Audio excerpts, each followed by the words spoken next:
Berikut ini adalah sifat-sifat Satrio Piningit sejati, menurut Ronggo Warsito. 1. Satrio Pinunjoro Murwo Kuncoro, melambangkan orang yang sepanjang hidupnya terpenjara namun namanya harum mewangi. Sifat ini hanya dimiliki oleh orang yang telah menguasai artadaya, marifat sebenar-benar marifat. Diberikan anugerah kewaskitaan atau kesaktian oleh Allah Subhanahu wa Ta'ala, namun tidak pernah menampakkan kesaktiannya itu. Jadi sifat ini melambangkan orang berilmu yang amat sangat tawadu.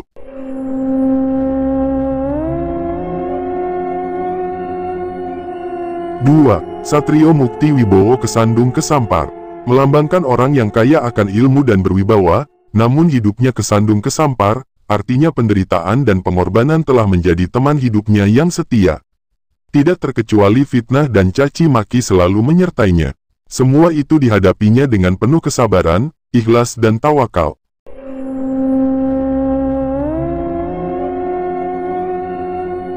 3. Satrio Jinumput Sumelo Atur, melambangkan orang yang terpilih oleh Allah, guna melaksanakan perintah-perintahnya dan menjalankan misinya. Hal ini dibuktikan dengan pemberian anugerahnya berupa ilmu laduni kepada orang tersebut. 4. Satrio Lelono Topo Ngerame, melambangkan orang yang sepanjang hidupnya melakukan perjalanan spiritual dengan melakukan tasawuf, atau tapani ngaurip. Bersikap zuhud dan selalu membantu atau tertulung kepada orang-orang yang dirundung kesulitan dan kesusahan dalam hidupnya.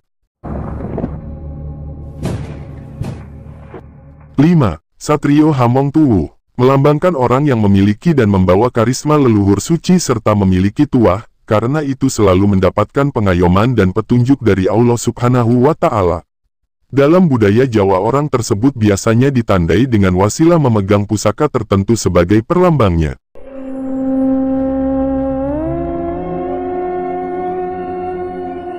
6. Satrio Boyong Pambukaning Gapuro, melambangkan orang yang melakukan hijrah dari suatu tempat ke tempat lain yang diberkahi Allah Subhanahu wa Ta'ala atas petunjuknya. Hakikat hijrah ini adalah sebagai perlambang diri menuju pada kesempurnaan hidup, atau kasampurnaning ngaurip. Dalam kaitan ini maka tempat yang ditunjuk itu adalah Lebak Cawene, sama dengan Gunung Perahu, sama dengan Semarang, Tembayat. 7. Satrio Pinandito Sinisian Wahyu, melambangkan orang yang memiliki 6 sifat di atas. Sehingga orang tersebut digambarkan sebagai seorang pinandita atau alim yang selalu mendapatkan petunjuk dari Allah Subhanahu wa Ta'ala. Maka hakikat Satrio Pinandito Sinisian Wahyu adalah utusan Allah Subhanahu wa Ta'ala, atau bisa dikatakan seorang aulia, atau waliullah.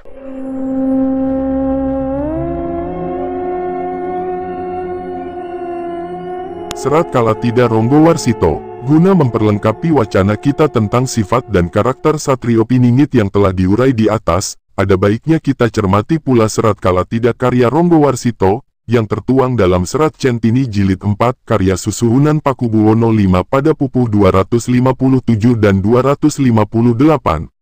Kutipan berikut ini menggambarkan situasi zaman yang terjadi dan akhirnya muncul sang Satrio yang dinanti. 1. Pupuh 257 dalam tembang 28 hingga 44. Wong agunge pada jail kurang tutur, marma jeng pamasa, tanpa para marteng dasi, dene datan ana wahyu kang sanyata. Para pemimpinnya berhati jahil, bicaranya ngawur, tidak bisa dipercaya dan tidak ada wahyu yang sejati. Kewahyuning iblis lanat kang tamurun, apangling kang jalma, dunrunu salin sumalin, wong wadon kang sirna wiwirangira. Wahyu yang turun adalah wahyu dari iblis dan sulit bagi kita untuk membedakannya, para wanitanya banyak yang kehilangan rasa malu.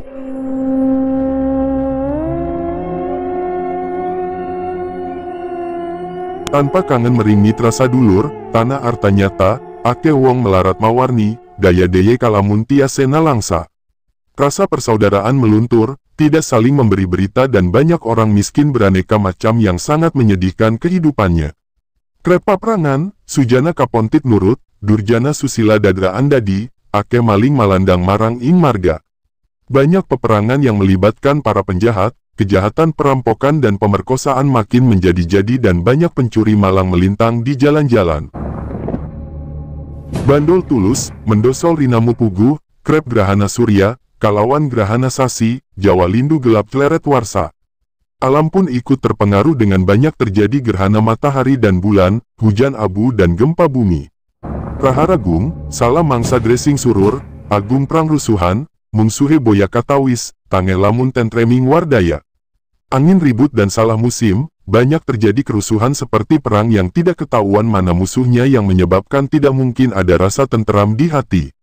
Dala jading praja kawurian wus suwung, lebur pangretata, karena tanpa palupi, panwus tilar silastuti titi tata.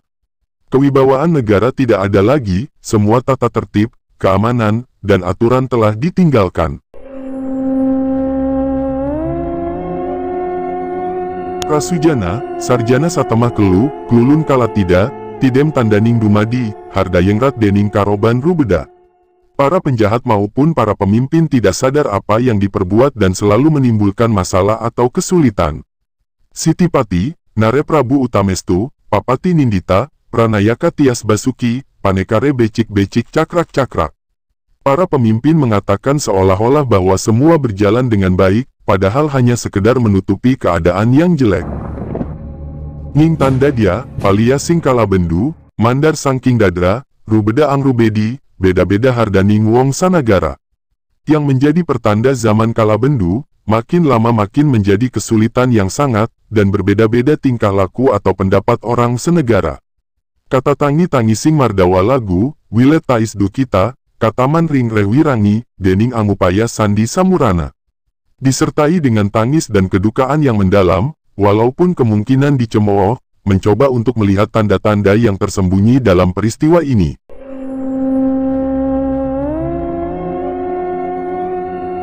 Anaruung, mangimur sani berike, menceng pangupaya, ing pamri melok pakoli, temasuha ingkar sa tanpa wiweka. Berupaya tanpa pamrih, ing paniti sastra wawarah, sung pemut, ing zaman musibat, wong ambek jatmika kontit, kang mangkono yen niteni lamampahan.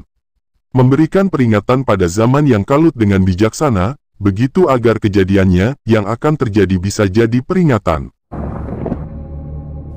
Nawung krida, kang menangi zaman gemblung, ia zaman edan, ewu aya kang pambudi, yen melua edan yekti nora tahan. Untuk dibuktikan, akan mengalami zaman gila, yaitu zaman edan, sulit untuk mengambil sikap, apabila ikut gila edan tidak tahan. Yen tan melu, ang lakoni wustar tamtu, boya keduman, melikal lingdonya iki, satemahe kaliren wekasane. Apabila tidak ikut menjalani, tidak kebagian untuk memiliki harta benda, yang akhirnya bisa kelaparan. Wus dilalah, karsane kang among tuwu, kang lali kabekjan, ananging sayek tineki, luwi bekja kang eling lawan waspada. Sudah kepastian, atas kehendak Allah Subhanahu wa Ta'ala, yang lupa untuk mengejar keberuntungan, tapi yang sebetulnya, lebih beruntung yang tetap ingat dan waspada dalam perbuatan berbudi baik dan luhur. Wektu iku, wus parek wekasanipun, zaman kaladuka, sirnaning Ratu Amargi, wawan-wawan kalawan memaronira. Pada saat itu sudah dekat berakhirnya zaman kaladuka. 2. Upu 258 tembang 1 hingga 7. Saka marmaning hayang sukma, zaman kalabendu sirna, sinalinan jamanira, mulyaning jenengan nata, ing kono raharjanira, karaton ing tanah Jawa, mamalaning bumi sirna, sirep dur angkara murka. Atas izin Allah, zaman kalabendu hilang, berganti zaman di mana tanah Jawa atau Indonesia menjadi makmur, hilang kutukan bumi dan angkara murka pun mereda. Marga sinapi rawuhnya, nata ginaik sanyata, wiji-wijiling utama, ingarana naranata, kang kapisan karanya, adenge tanpa sarana, nakdam makduming srinata, sonya ruti kedatonnya. Kedatangan pemimpin baru tidak terduga, seperti muncul secara gaib, yang mempunyai sifat-sifat utama. Lire sepi tanpa serana, ora anak kara-kara, duk masih keneker sukma, kasampar kasandung rata, kewong katambehan ika, karsaning sukma kinarya, salin alamnya, jumeneng Sri Pandita. Datangnya tanpa sarana apa-apa, tidak pernah menonjol sebelumnya, pada saat masih muda, banyak mengalami halangan dalam hidupnya, yang oleh izin Allah Subhanahu wa Ta'ala, akan menjadi pemimpin yang berbudi luhur. Luwi adil para arta, lumu maring brana arta, nama Sultan Eru Cakra, tanpa sangakan rawuhira, tan ngadu bala manungsa, mung sirolo prajuritnya, tungguling dikir kewala, mung surerep sirep sirna. Mempunyai sifat adil, tidak tertarik dengan harta benda, bernama Sultan Eru Cakra, pemimpin yang memiliki wahyu tidak ketahuan asal kedatangannya, tidak mengandalkan bala bantuan manusia, hanya sirulo prajuritnya, atau pasukan Allah dan senjatanya adalah semata-mata zikir, musuh semua bisa dikalahkan. Tumpes tapis tanah mangga, krana panjenengan nata, amri kartaning nagara, harjaning jagat sadaya, dahare jroning sawarsa, den wangeni katahira, pitung real ika, tan karsa lamun luwiha. Semua musuhnya dimusnahkan oleh sang pemimpin demi kesejahteraan negara, dan kemakmuran semuanya, hidupnya sederhana, tidak mau melebihi penghasilan yang diterima. Bumi sakjung pajegira, amung sadinar sawarsa, sawa sewu pametunya, suwang ing dalam sadina, wus resik nir apa-apa, marmaning wong cilik samya, ayam enake taisira, dene murah sandang teda. Pajak orang kecil sangat rendah nilainya, orang kecil hidup tentram, murah sandang dan pangan.